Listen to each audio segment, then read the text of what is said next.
Welcome to today's webinar, Back to the Future, At-Risk Teaching in 2020. I'm excited for today's session, not only for the important subject matter, but also the program will feature speakers who are all current students in our EDD program. My name is Matt DeGrush, and I'm the Director of Alumni Engagement here at the USC Rossier School of Education. Before we begin, I would like to review the process for submitting a question for our speakers. Please type your question in the Q&A box that can be accessed by clicking on the Q&A icon located at the bottom of your screen. We have reserved time towards the end of today's session for your questions and hope to get to as many as possible. Please note, a recording of this webinar will be available in the next few days and a link will be sent via email. And now I would like to introduce the lead presenter for today's session. Jerome J.R. Rucker is an assistant principal in the Victor Valley Union High School District, and as mentioned earlier, is a current student in USC Rossier's EDD program. At this point, I will turn the session over to you, JR, and have you introduce your co-presenters. Thank you so much, Matt. I appreciate it. We are excited to present today. Thank you all for joining, and those who end up watching this recorded. Again, if you have time, please, we're going to have several polling questions. The first one is how many hours you spend in virtual meetings a week? And then also, if you don't do the poll, just think about it mentally. How many hours are you putting into virtual meetings? All right. So in 1985, a cult classic movie called Back to the Future hit movie theaters all over the world. It featured Michael J. Fox as Marty McFly, the apprentice to our beloved genius scientist, Doc. In this scene right here you're looking at, they were just about to be teleported in their time machine DeLorean back to 1955. When Michael J. Fox's character landed in 1955, he had on something similar that we see now currently as a hazmat suit or something that would prevent you from toxic waste or something like that. He had that on, but because it was so foreign to the family in 1955, they were like, this must be something from the future. Hence, we go to September 2020. Just a year ago, the concept, the even thought of seeing students in classrooms with shields on, with masks on, to see the possibility of teachers having 6 feet apart from their desk and having them wear masks as well as students for their safety seems like something out of a science fiction movie or a Netflix movie we watch about an outbreak. But it's not, it's our reality. Welcome to our session, Back to the Future, At-Risk Teaching. As we are imparting our knowledge and wisdom today, we want to share not only what's happening during the COVID-19 times in education, but we also want to offer some much needed solutions.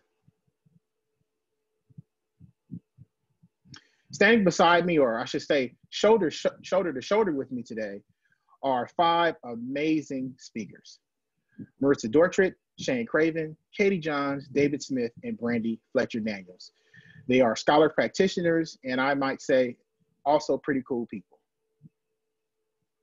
Before you leave this webinar and say, oh, this is just an education webinar, understand that if you are a parent, district staff person, superintendent, instructional aide, student, site administrator, or classroom teacher, if you work with students in any way, or a student yourself, this is for you. I want to introduce this awesome USC professor named Dr. Steve Hayden. He's introduced a revolutionary work that talks about secondary traumatic stress as it impacts educators. He writes, although increasing attention has recently been given to the mental health needs of students following traumatic events, there has been a lack of recognition and services for school personnel such as teachers, administrators, counselors, and others who may hear about a crisis or ongoing traumas of students, but not directly experience such events. What Dr. Hayden is his empirical work is doing is shedding a light on the fact that educators don't have to go through experience to actually have it affect them. And so as we talk about at-risk teaching, we have to use this as the cornerstone of our introduction of the content. Now, Everyone knows what an at-risk student is. An at-risk student describes a student or group of students who are likely to fail or drop out of their school. Grades, absenteeism, and disruptive behavior are indicators of an at-risk student. We all have seen, and it is well documented, at-risk students. I bring before you something that may be a new concept to you. I don't know. I may even be the person that's ever coined it for you, but it's called at-risk teaching. An at-risk teacher describes an educator or faction of educators who are likely to cause long-lasting unintentional harm to themselves or students. Secondary traumatic stress, low cultural competence, inadequate technology, being void of SEL skills, social emotional learning, and burnout are indicators of at-risk teaching. Parents are now in a situation where they are now paraeducators, particularly parents that have children that are in the grades between K through 7. We are now at a point where parents are being forced to not just work with their students, their children as parent-child, but also be paraeducators while they're doing online learning. A new responsibility that many of them just didn't sign up for or don't have the skills to do. I also want to introduce you a term called 10X. 10X is simply 10 times the amount that you usually manage.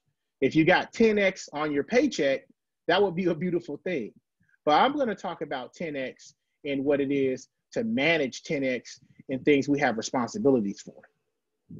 These are all issues that educators are facing: superintendents, directors, classroom teachers, emails, virtual meetings, parent concerns, the COVID-19 crisis, social unrest in our country, funding for positions, virtual learning, staffing, union issues, and physical and mental health for staff and students. These issues our educators are facing at a 10X level. It's not business as usual. About half of all teachers have school-age children at home. That means that half of our teaching population is not only virtually teaching at the 10X level, remember, but they're also having the responsibility as parents to make sure that they are educators for their own children. Something we have to keep in mind as we look at-risk teaching and what's going on in education. So we have different methods of having virtual learning. We have Google Meets, Zoom, Teams, Uber conferences. And so what I want to introduce and keep in mind is that all of these provide synchronous learning. The benefits that they can help quickly clarify problems, help decrease isolation, improve social presence or community, and reduce the confusion of implied tone through text. Oftentimes, when we send an email or a text, sometimes how the tone of the message was sent, basis whether something was capital letters or not, people can take the wrong way. Live meetings kind of eliminate that problem. But another something we find is that an LSU ophthalmologist talked about how oftentimes people have blurry vision, headaches, neck pain, and eye dryness based on long hours of online learning.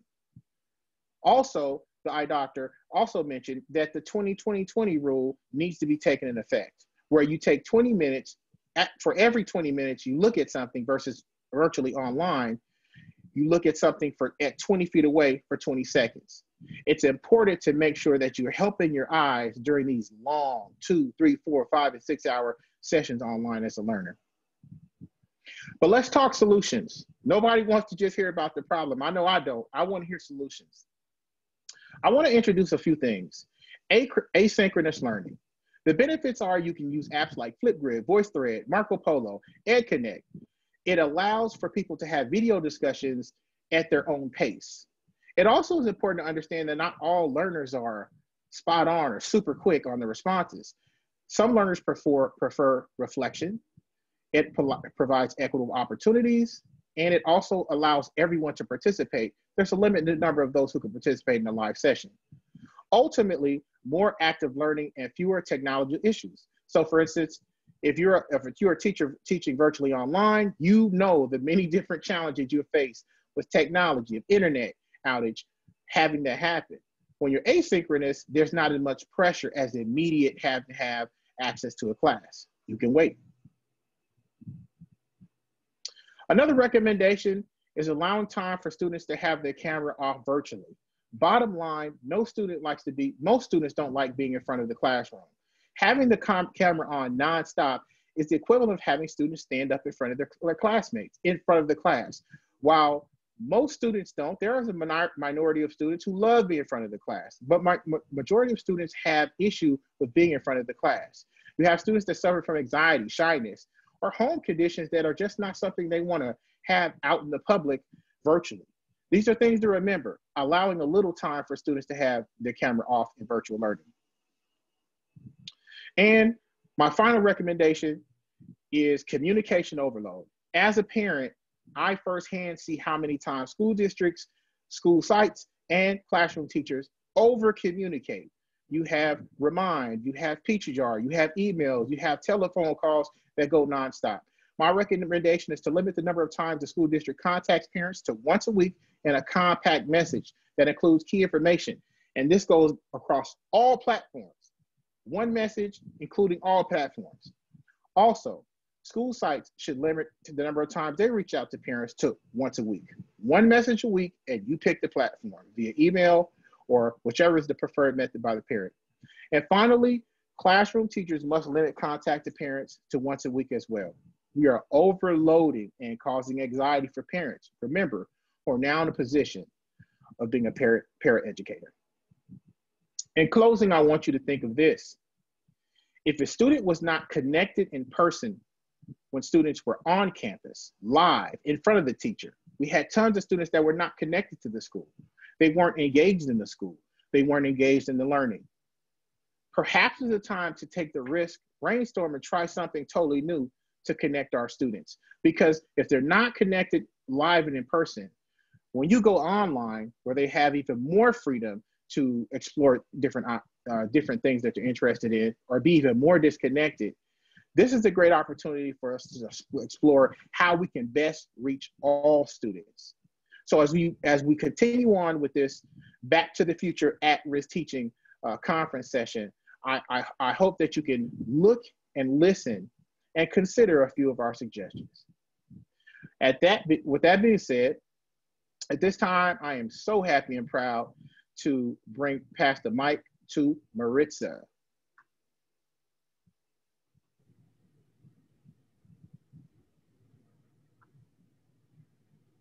Thank you, JR. Thank you for sharing and setting the stage for this opportunity. Thank you to all, first and foremost, starting from a place of gratitude to all that are with us today in this conference, Back to the Future at-Risk Teaching. As we heard from JR, share with us a little bit about the implications of this new normal for us and our students in a virtual space. My short session will focus on centering health and wellness and how this element must become a priority in our work. We heard JR talk about the stressors and the chronic stress that our teachers, leaders in all levels are facing at this point. And so I start with a very bold statement, as you see here. Oftentimes as leaders, we think, man, another thing that we have to do. But clearly, friends, if you don't make time for your wellness, you'll be forced to make time for your illness. Read that again. Sadly, that is the truth. My name is Maritza Dortrait. I'm an elementary school principal from Jersey City, New Jersey. And again, we'll be sharing with you some quick job-embedded ways to center health and wellness. And so quickly, I'd like for you to take this poll. Do you carve out time in your workday for health and wellness? While I continue. And why centering health and wellness is so important. So if we look at some stark statistics today, 46% of K-12 teachers report high levels of daily stress. 78% of teachers report feeling physically and emotionally exhausted at the end of the day. In a survey of 30,000 teachers, 15% of teachers reported feeling enthusiastic about their jobs after or within 5 years of teaching. Looking over, 17% of teachers leave within 5 years of starting their career. And in urban districts, up to 70% of teachers leave within the first year. And so when I put this into the context of what we're experiencing today, folks, let's be honest, right? We're all could consider ourselves first-year teachers, first-year leaders, because what we are doing today has essentially never been done. Next slide, please. So with optimism and hope, obviously, centering health and wellness and making this a critical part, not in addition to, but part of our responsibility as leaders, cultivating environments of positive learning experiences for students. We look at, when we center health and wellness, we increase teacher and staff engagement. We build relationships, and certainly we are working to create an environment that helps retain our teachers. Looking at some statistics, organizations that have implemented health and wellness initiatives with fidelity experienced 28% reduction in sick days and absenteeism. Now, this is key. As a building principal, I'm always, grappling with how to ensure that instruction is continuous, is of high quality. And this percentage here, when I look at the percentage of absenteeism and ways in which we can reduce absenteeism, if teachers are feeling well, if your staff is nurtured and understands that as an organization, you're working to centering their health and wellness, then ultimately that means they're going to bring their best selves to the work. And then lastly, on a more macro level, if we look at the benefits of implementing health and wellness programs within an organization, 26% reduction in healthcare costs. And so when you look at it again, funds are high, debts are low, you want to keep in mind how this will impact the broader. If your people are feeling well and feel that they are in an environment that's centering their needs, then clearly you're working to create a more productive and efficient environment. So when I think as a building principal or even as a teacher, I wonder, wow, what more can I possibly tack on? And I want to shift that perspective to the mindset of, we can do things as leaders and as teachers to cultivate this environment, job embedded strategies, leaders serving as the model. So I invite all of you, leaders leading from every seat. It's not just by title, but carving out time and being very intentional and honoring yourselves and understanding that your health and wellness matters to the work.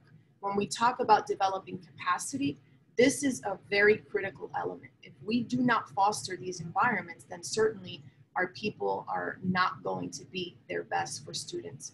It's easy today to look at, the negatives. And so this here, fostering a positive mindset, I believe firmly, positivity is contagious. And so we want to, as leaders, model that as well. Knowing your team. I recognize we're in a virtual space, but that is also an opportunity to get to know your people. We are essentially in the homes of those that we are privileged to serve and lead. And so working with your teams in this virtual space, knowing, learning, and embracing some ideas that could help you understand what their needs are to center their health and wellness is very critical. And then branding it, promoting it, and celebrating. I remember as a building principal, we were fortunate enough to move into a brand new building. And so we instituted Mindful Mondays because we had a space that we could use for mindful, we essentially called them Mindful Mondays, but it was a meeting space. And so looking at the times for meetings, but centering and being intentional about doing that as well. And then of course with social media, inviting your staff member teams, not just teachers, but to take pictures and maybe creating a newsletter to highlight and promote how they are centering health and wellness. So again, making it part of the daily work, not in addition to. Next up. And so prioritizing health and wellness, again, I recognize that funds are low and debts are high, but we certainly can tap into free district and state department resources. For example, in our district, the New Jersey Healthy Schools Alliance had a plethora of resources that we had access to. Now, I understand with the demands of our everyday, it's critical, it's hard to make that a priority, but we must do that if we want to, you know, restore and support our teachers, as we already know are experiencing, you know, a lot of secondary traumatic stress and, you know, compromising their health and wellness. Secondly, tapping into local nonprofit organizations. We actually had NJ Care sponsor our wellness space and our mindful space, and they were able to provide for us for free, you know, furniture and resources to really create that environment within the context of our school.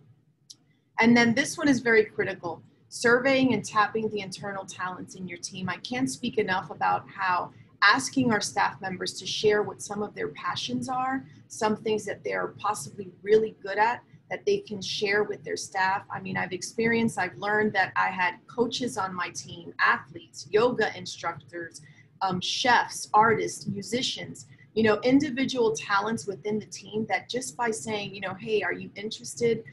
Can you share this talent with our staff in our efforts to implement a health and wellness, you know, initiative? And then lastly, joining free platforms. We have access to a ton of resources online. Some examples I share here are the Nike Run Club. You can do competitions. You can essentially, you know, create an environment that embraces and welcomes these opportunities as part of the work, especially today. Strava is another example. And then of course, there are some low-cost apps that you can explore. There are free ones as well, but certainly leaving no stones unturned to ensure that everyone, that you are delivering the message that health and wellness must be centered, particularly in a climate like today. And so I appreciate the time for you allowing me to express what I perceive as a very critical issue that needs to be amplified, because we certainly don't want to minimize the need to bring our best selves. And in order to be that, we need to ensure that we are supporting our teams in becoming that. So thank you. And with that, my friend and colleague will be sharing with you some additional information on how policy impacts the way we do business in our schools. So passing it on to Shane Craven. Thank you, Maritza. Good afternoon. As Maritza said, my name is Shane Craven, and I'm honored for the opportunity to be here with you today. I'm currently a coordinator of special education in the Conejo Valley Unified School District, so operate out of the district office, and that's going to be important to remember as we move through this. Really, now more than ever, school districts are trying to address the unprecedented issues that we face at an extremely fast rate. The ever-changing climate of our schools has resulted in rapid-fire policy changes that directly impact people. So for today's purposes, we will look at how these policies impact educators and districts, while also focusing on ways to ensure that our approach does not place people over policy. I do want to clarify that while we could spend a lot of time dissecting specific policies, my intention is to focus on the role of leadership in the implementation of policy, not the specific policies that are in place. Again, it's also important to consider that leaders must prepare to implement meaningful change while still remaining connected to the needs of the educators. So please take a moment and complete this poll. I think it'll be really helpful to keep this in mind as we look at the results later. But do you feel that school districts truly understand the issues that teachers and students face on a daily basis? That is at the core of what we need to look at as we move forward. Frustration, anger, disconnect, insurmountable workload, and the ultimate loss of why. This, unfortunately, is a very realistic depiction of many educators today. As district leaders, we have an obligation to understand this reality, to bridge the gap between compliance and compassion. Ultimately, we must ask, how did this happen? How did we get here? And where do we go from here? In a study out of Penn State University, this graphic really helps to generate an understanding of the impact that policy plays on our educators and our students. You can see that federal, state, district, and school policies has a direct implication on the sources of teacher stress. Looking at the culture of the organization, the job demands, work resources, and the social and emotional competence that teachers and educators have in order to address these needs. The impact of that stress stress has direct implications on teacher consequences. So looking at low performance, lack of well-being, increased teacher absenteeism, and ultimately teacher turnover. That has another direct implication on low student achievement, low continuity for students and parents, and higher education costs. Unfortunately, stress that results in these consequences perpetuates the creation of policies. So essentially, we're in a vicious cycle of not truly addressing the problem, but just addressing the issues that are a result of the problem. Before we talk about solutions, we must acknowledge the power of the human component of the organization. Peter Drucker, an influential thinker and theorist on business management, states, "Culture eats strategy for breakfast." So even the best strategy does not stand a chance in a toxic culture. As leaders, we need to know what the needs are of the district at the micro level. We need to deep dive and engage in the culture. We need to obtain buy-in and trust and spend time really understanding what is impacting our organization. As you can see the results of the poll, 79% of you feel that school district leadership does not understand the issues and the realities of our teachers and students in our classrooms. That is a significant disconnect.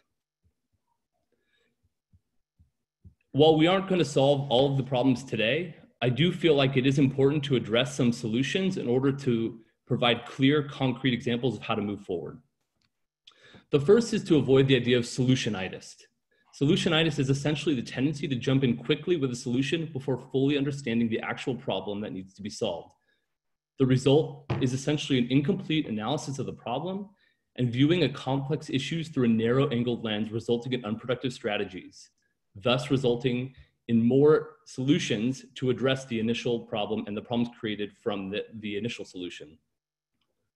I'm a firm believer in empathy over apathy. We need to place energy towards the ability to understand what another person experiences from their point of view, instead of the complete lack of feeling and concern for something or someone. We have to focus on the people in our schools. We have to be present. As a district leader, we have a unique opportunity to insert ourselves in classrooms. With one click, we need to invest the time, be very clear that it's non-evaluative, and witness the realities of the issues in our classroom. As a district office administrator, I personally carve out 1 to 2 hours each week to just be a fly on the wall in the classroom. Of course, it is great to see kids engaging and learning, even if it is remote, but you really understand what the needs of the students, the families, and the teachers are when you're able to observe it yourself. Ultimately, this all goes back to trust. We need to follow through and build authentic engagement to build trust. We need to be willing to hear and provide voice for all stakeholders in the organization. The lack of trust leads to the lack of effectiveness. And any communication coming out of the district office by any leader needs to be concise and directed. No one wants vague guidance. So communicating the why will ultimately get people to understand the how and be very explicit of the steps that need to be taken. These are just some solutions, but ultimately, let's go to the next slide. As leaders, no matter what, we need to be reflective. In order to truly understand if implementation is effectively meeting the needs of our schools, we need to engage in regular, meaningful reflection. To be clear, reflection must be regular, deep, and not surface level. We need to be prepared to be humble, and we need to be willing to revise, edit, and pivot if needed. It's a cycle that needs to be in constant motion. As the needs change, so will our approach. We need to place our egos to the side and do what's right to serve our organization, our teachers, and our students. As a district leader, ultimately, it's about finding a balance.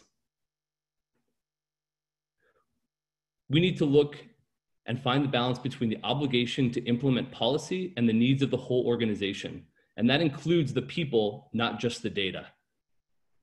We cannot just check a box and move on. We can only begin to be effective if we can find the balance between what our schools need and how to continue to support the needs of the educators and students. People and policy need to carry equal weight.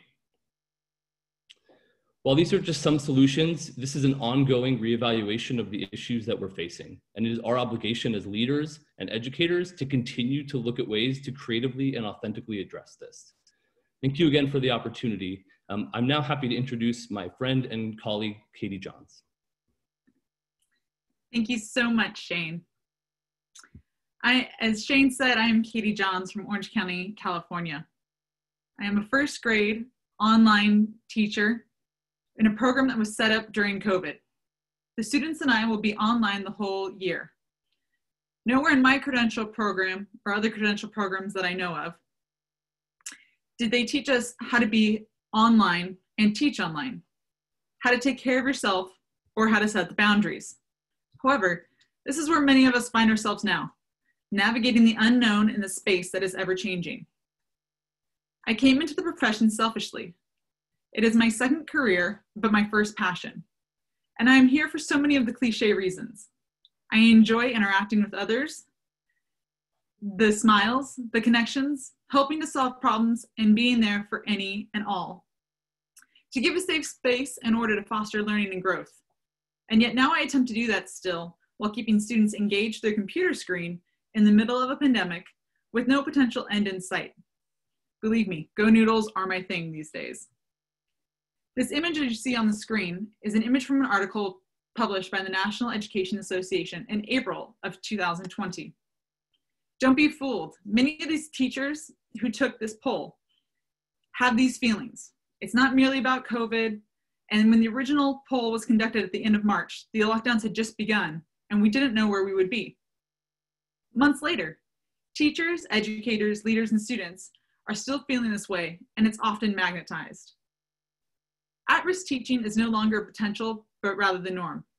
While many people have feelings that teachers are not only supposed to do their jobs, it's expected for them to do it with a smile, give grace, peace, and empathy to those around them. But who is looking out for the teachers? Recently, a veteran middle school teacher broke down and reached out via TikTok to share her feelings and let others know they are not alone. In doing so, she also asked her viewers to respond if they felt the same way. Teaching can be a lonely profession, and by reaching out publicly, she was reaching out to those around her. The perception of teachers is that they have to have it together 100% of the time. The reality is, even for myself, as a mom of 2 under 3, an educator, a doctoral student, and a wife, I do not have it all together, not nearly 100% of the time. Next slide. This image is from the Saturday Evening Post of this year in June 2020. It's a reflection of finding peace during COVID. Peace might be one of the last goals that people are able to find or set for themselves in our current state. But allow me to share with you what a mother named M shared on the Instagram page, Not Safe for Moms group. This pandemic has given me immense peace in the midst of utmost chaos. Peace because I no longer entertain those who do not respect me, my boundaries, or my beliefs. Peace because I know damn well where I stand with so many. Peace because I am not on this earth to please others, and I'm not on this earth to support willfully ignorant people. Peace because I will always refuse to give energies to those who lack the human decency to protect themselves and those around them. Peace because this world will swallow us up if we continue to allow ignorance, racism, stupidity, and so on to live without being held accountable. Mom M was able to find her peace by putting herself first. She became in tune to what she needed for herself and set those boundaries. Mom M found her peace by disrupting the normal, as COVID has disrupted what we all knew as our normal. So I ask you to question this. How have you found your peace? In reading what Mom M has shared and done with herself, it allows me to give myself time to find my own peace. I felt the anonymous mom speaking straight to me and challenged me to do what is best for myself, my students, my school, and my family. In doing so, I am doing better for myself and allowing myself to do better for others around me. My precious energy is no longer wasted, but rather harnessed and focused on what is meaningful. Can you find your peace now that someone outside your circle who might have otherwise judged you told you it was okay? Next slide, please. The lightning bugs. I encourage you to be a lightning bug, and here's why. As a nature novice, I find the beauty in many things, but sometimes miss out on what nature is teaching me. Sean Aker illustrates what life could be like if we found our big potential through one of the smallest of bugs, a lightning bug. On the surface, a lightning bug might only be novel, interesting, and fun to chase on warm summer nights. But lightning bugs are greater than that. Lightning bugs work together as a community to eliminate their location in the hopes of one single bug attracting a mate. Lightning bugs understand that they find their big potential by working together. Holding a job in COVID is stressful enough. It carries the weight of privilege, yet also the guilt of what to do next and how that can impact your family. Acre's formula for finding your big potential is as follows. The positive influences minus the negative influences multiplied by your individual attributes make your big potential. As an educator, mom, wife, and student, I now attempt to find my big potential by following what Mom M said, Acre's formula, and thinking of myself as no more than a lightning bug. Again, education can be lonely, and that was pre-COVID. In the middle of COVID, are you able to find your big potential while giving yourself grace? The image shared is Banksy's response to when a man asked the artist to inspire his child. For those of you who might not know, Banksy is a street artist, and one might call him a graffitiist. The quote seen on the wall can be traced to Marcus Aurelius, the Roman emperor and philosopher, who said, "What we do now echoes in eternity." This mural is located in the Bronx of Queens and reminds us all that what you do in life does echo in eternity and cannot be erased. While ensuring that Banksy's message was shared in its true form, I specifically chose the image of a child looking on to remind all that their actions are being watched, emulated, and remembered. Maya Angelou states, "People will forget what you said, people will forget what you did, but people will never forget how you made them feel." You are an educator, leader, possibly a parent, or a student. Taking Banksy and Maya Angelou into consideration, how do you and how do I set my boundaries that Mom M spoke of, find my big potential without being named weak or demanding, all while ensuring what I do is beneficial for everyone? What and where is the balance in this new world of COVID? I encourage you to embrace uncomfortability, potential loss of relationships, but gain who you are as an educator, leader, student, and possible parent. And our poll that should pop up in just a minute now asks you, are you finding your peace? Have you done it by setting boundaries, letting go of toxicity, giving yourself grace, none of the above, or something else? I thank you for listening, and I am now privileged to introduce my friend and technology guru, David Smith. Thank you so much, Katie. Before we get started, I want to remind everyone that we have a Q&A panel. So if you have any questions, you can enter your questions right there at the bottom of your screen if you have any questions you want answered. So anyway, again, my name is David Smith. Thank you, Katie, for that wonderful introduction. And I am a technology educator, a position I've enjoyed for about the last 10 years or so out of a 30-year career in technology. So when it comes to technical things, this is just what I do.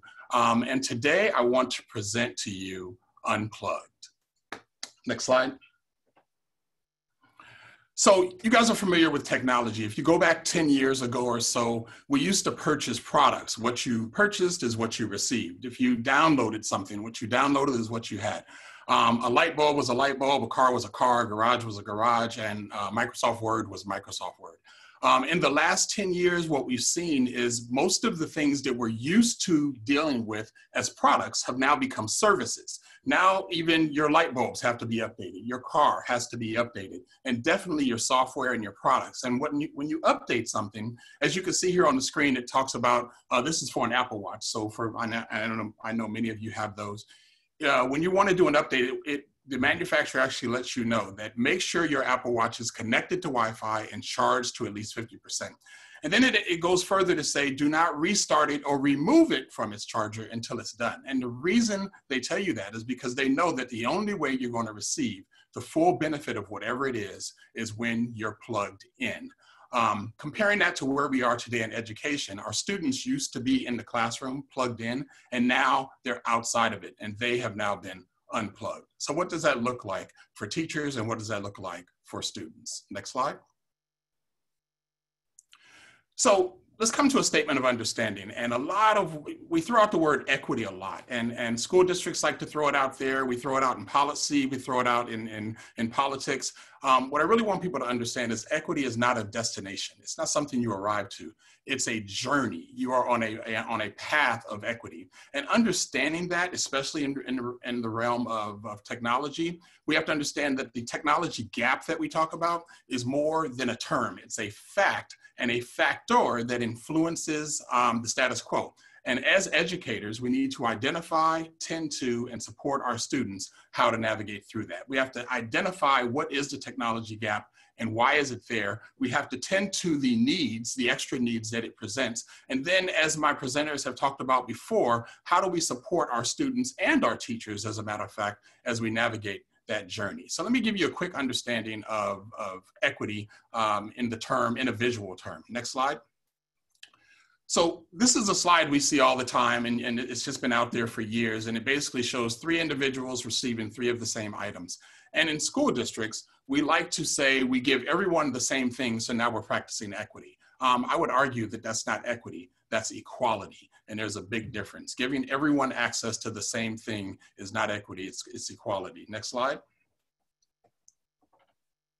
What we often see is that this is more termed as equity, where you see the one individual doesn't really need the support, so they don't get it. The second one does need a little support, so they get it. And the third gets more supports. And we want to refer to that as equity. Well, true equity, next slide, has no walls.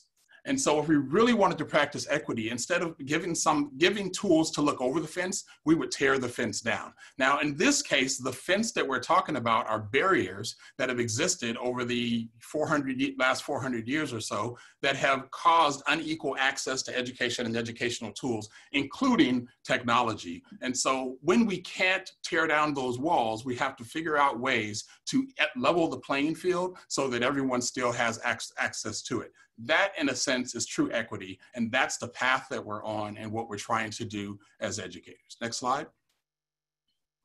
So we have to go back. Pre-COVID, when everyone was around, when you could look outside of your classroom and you would see an environment that looks like this, accessing technology was a stair-step process. And even those who really wanted to strive to be one-to-one, where every student had access to a device, it was slow, it was arduous, because you had to invest in the right technology to put it in the right hands and so forth. And not only the technology, but the training of the individuals who were going to use it. Some say that the most expensive investment when you're dealing with technology is not the device, but the mind of the person who's going to train others how to use it. So this is where we were pre-COVID. And what you have to realize, even during that time, teaching actually stops when school ends. Now, why do I say that? Because once the student leaves your environment, once they are no longer in a realm where you can see them and they have access to the resources that are directly in front of them, there's no way to guarantee that all students will continue to have that access wherever they go. In school, they're plugged in. When they leave school, they become unplugged. Next slide.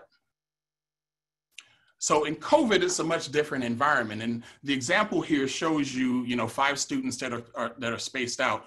When we're teaching in COVID, we're actually now no longer teaching to a single classroom. We may be teaching to 5 classrooms. We may be teaching to 500 classrooms. It all spreads out. And because we have no idea what that environment looks like, it makes it a little iffy. But what has happened during COVID is that states have been given access to a lot more funding by which they can distribute to the school districts. And in California, they've just been very good about sending money to school districts. So CARES money, donations, and then internal operations such as PTA and PTO have allowed receiving districts to receive access to a limited supply of technology. I only call it limited because it's a supply and demand. Whenever everyone is going after the same device, then it makes that type of thing, it makes the availability of that device limited. So as school districts have tried to increase their level of devices and access to technology, they've run into the limitations that everyone is trying to access at the same time. And so now we're in distance learning. Distance learning has become our new normal, our placeholder. Now I'm gonna take you back to math. Remember when the 0 in the ones column was a placeholder and it really meant nothing because a 0 is a 0? But if you move that 0 to the tens column, it has a value. If you move that 0 to the 100 column, 100th column, it has a value. Distance learning without accountability practices. So as JR mentioned, we have at-risk teachers, we have at-risk students, and those are those students who may have even been disconnected while they were on campus with you. Now they're at home. And not only those students, but students who may not have access at home to get to the resources that are on campus. We need accountability practices to build those up. Those accountability practices will allow us to move that 0 from the ones column to having value in the tens, the hundreds, and the thousands column as well. So those accountability practices during COVID is really what we're trying to build. Next slide.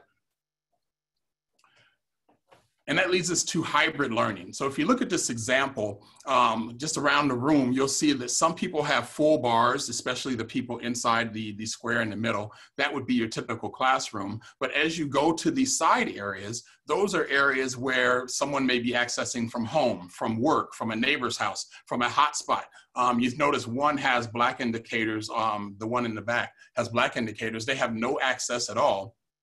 The teacher would not be aware of that. They're just still teaching. So as educators, we have to figure out a way, how do we encourage and enforce the students' use of technology, and more so, and even more so, allow access to those who may not have the access. Again, they're unplugged. In some locations, the device that we give them to take home works just as well at home as it does at the school. In some cases, the device, when it goes home, basically goes into a black hole, and the student has no means of access. Even if you pass out hotspots, even if you give access to the internet, the challenge sometimes in these homes of accessing the technology that we send them home with puts up more blocks than it does access to equal and fair education.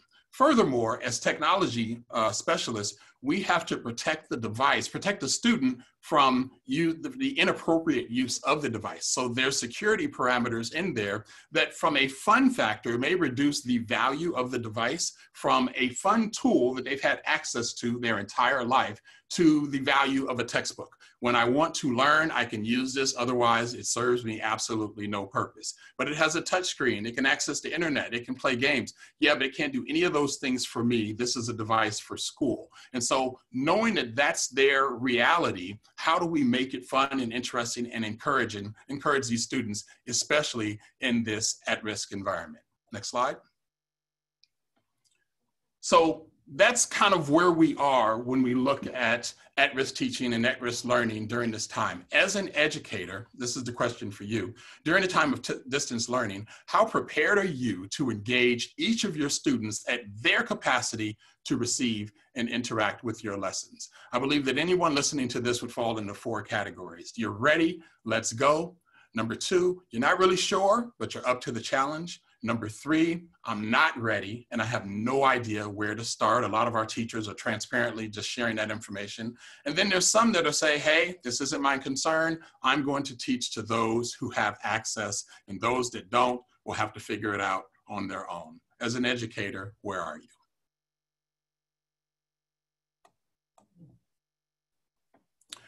Thank you for your time. And before we continue on, I know you guys are filling out the survey now, or the poll now. I do want to present Brandy Fletcher Daniels. She's another one of our scholar practitioners, and she's going to close us out for this session. Take it away, Brandy.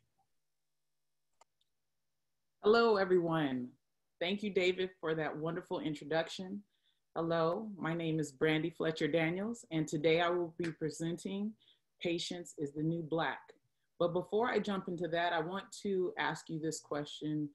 It'll come up. I just want you to kind of reflect on this. On a scale of 1 to 4, how well is your organization reinforcing or demonstrating grace and or patience to key stakeholders? Not at all reinforcing patience, slightly reinforcing patience, you know, kind of neutral. I guess they're doing their thing, and adequately reinforcing patience.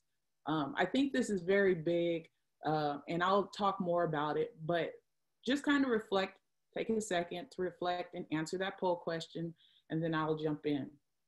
So as I said, my name is Brandy Fletcher Daniels, and I'll be presenting Patience is the New Black, which means that patience is the it thing to be, patience is the it thing to do, And patience is the thing to have.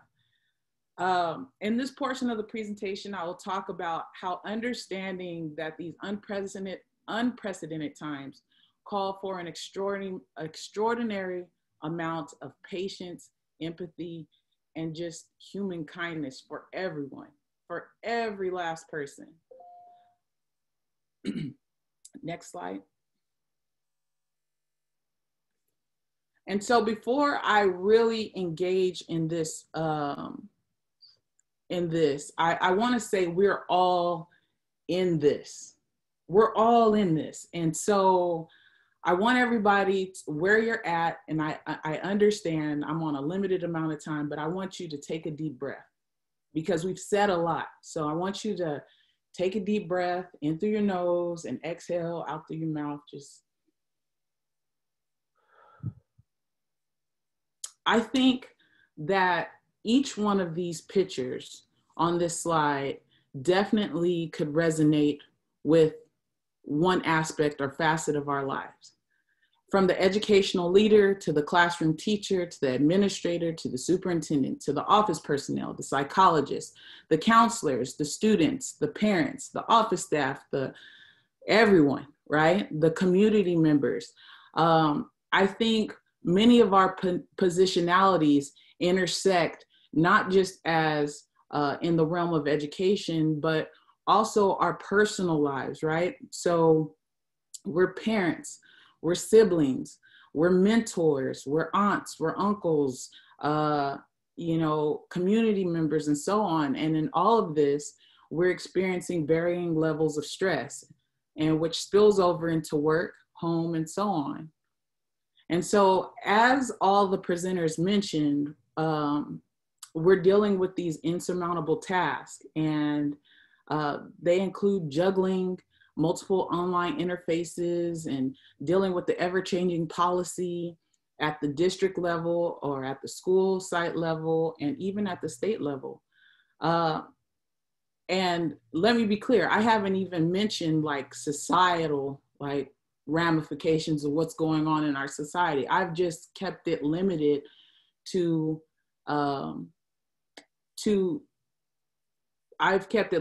education. But with all that being said, I just want to be, if you haven't heard it today, I want to be the first one to tell you that you're killing it. You're here. We're in this, and you're doing it. You're making it happen. You carved out time to pour into yourself and put the mask on yourself to get more information so that you could keep moving forward. And you're doing an awesome job. So I just want to encourage you and say, keep it up. Next slide, please. So when I think of education, we've seen this image before, just probably not with all the mess that's on here. But when I think of education, I often think of the iceberg metaphor, what the perception is versus reality. And sometimes, what people perceive is going on, that this is a walk in the park, that teachers are enjoying their online teaching and they're at home, but you're a few feet away from your bed and you can't really go there. So there's a lot of different perceptions that come into play, but the reality is that there's a ton of stuff that's on the bottom that are really affecting the quality in which we're delivering. In March, we all scrambled to gather contact information of staff and students, and we thought this was going to be a temporary thing where we were only going to be out of the classroom for 2 to 3 weeks. And here we are months later, and dealing with even more uncertainty. And it was interesting to me when we really think about it, in that 2 to 3 week, even that month period, when we initially left in March, we were provided a certain amount of grace. I remember looking at the news and social media, and we found that people were, parents had been put into the place and hunkered down, and they realized teaching wasn't such a walk in the park. We saw memes, we saw TikToks, we saw all this praising, and all of a sudden it kind of diminished. And though we found it for the first time in a long time that we started to garner some appreciation Now in September, we're seeing a little bit, we're reminded that the perception of school is a little bit different. And so educators and educational leaders, to some extent, have been reprimanded for not having the answers at the drop of a dime when things are constantly changing. Reprimanded for not being able to fix all the ills of our society. We're held to a higher standard than those who are enacting or creating the policy. So I find that in this time, we need to be empathetic towards everyone, all stakeholders. Excuse me. Next slide, please. And lastly, understanding that education is a microcosm of society. And we have to ask ourselves, in order to navigate this space and have educational efficacy for our students and our teachers and our parents, we have to ask, what have we learned thus far? So what have we learned since March? What have we learned about our systems? We have to start interrogating what we've known as the status quo or what was normal. So in the past, we had engaged in traditional systems aimed at oppressive frameworks and historically biased narratives, rigid policy that didn't serve all students, but definitely benefited some, traditional compulsory attendance policies that were inflexible, and it didn't work for the families. All these things translate to a lack of empathy and understanding, and ultimately we didn't have patience with students in that process. So then, like I said, March happened and we found ourselves navigating murky waters of distance learning, and we had to grapple with attendance. We had to grapple with quality instruction. We had to think about what is necessary for us to teach. And in that short period of time, we pivoted and we took a step and we made things happen. Education was put on the spotlight, and we asked teachers to be more flexible. We asked teachers to be innovators. We asked teachers to be more understanding, even parents. When I'm saying teachers, I think we're all teachers in some respect now. And so when I say that, it's universal. We asked teachers to check on the students' well-being. We got rid of standardized testing quickly, and we provided technology, internet, and we began to critically look at curriculum policies and structures that undermine student personal growth. And we put the precedent on making sure that the student was whole or is whole. So for me, there's no going back. We can't go back. We have to look forward. And so we have to look at what are our possibilities. We need to, as I like to say, we can make it rain. We can reimagine curriculum. We can activate community assets and partnerships. We can incorporate SEL with grace, empathy, and compassion. We can teach that to our students. We are never too old as adults to know how to implement these things. And we can navigate the unknown by reflecting and educating ourselves, listening to our stakeholders, supporting our community, and advocating for our students, and being patient and respecting the process, because no change comes overnight. And so understanding that, understanding all this grants us patience and ultimately moves us to being fuller, better human beings full of compassion. I want to thank you so much for listening to our presentation. At this particular time, I'm going to move us over to our Q&A. And I want to thank you once again. And we're going to check our Q&A parking lots for questions.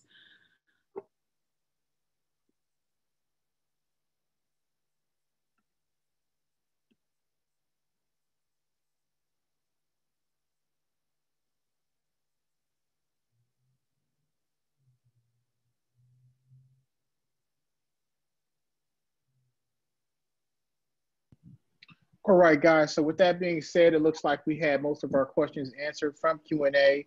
And so again, on behalf of the entire panelists who will soon be doctors from USC very soon, I thank you for taking time to watch this either via live or if you end up watching this in a recorded session. We also want to thank the USC Alumni Association for letting us present for the educational conference, as well as Matt. So we are done. We're going to give you a fight on. And Matt, I'll have you take it away. Great. Thanks, JR, and everyone for such a great presentation. If you want to go ahead and share your screen again, JR, I know you have a slide in there with everyone's contact information. So I think it'd be great if we can add that up there. Certainly, if people have questions about any of the different components of this presentation, they can reach out to the speakers. I encourage you to do that. And I want to thank, again, everyone for attending today's session. And especially thank our speakers for providing such great insight, tips, and resources with regard to at-risk teaching, especially in today's remote learning environment, which presents a number of challenges, as we've learned today. All the speakers, you are all passionate education leaders, and I'm excited to see the further impact you will have on the field once you graduate with your EDD from USC Rossier. So keep up the great work. Perhaps we'll have you back for a little follow-up presentation. As I mentioned earlier, a recording of today's webinar will be sent out in the next few days. Please feel free to share this link with colleagues who may not have been able to attend today's session. There's a lot of great material presented, and if we can get that out wide and far, I think that would be a great resource. When you close out of today's webinar, a short survey will appear. Please take a moment to provide feedback on today's session and share your ideas for future virtual programs. Again, thank you all for attending.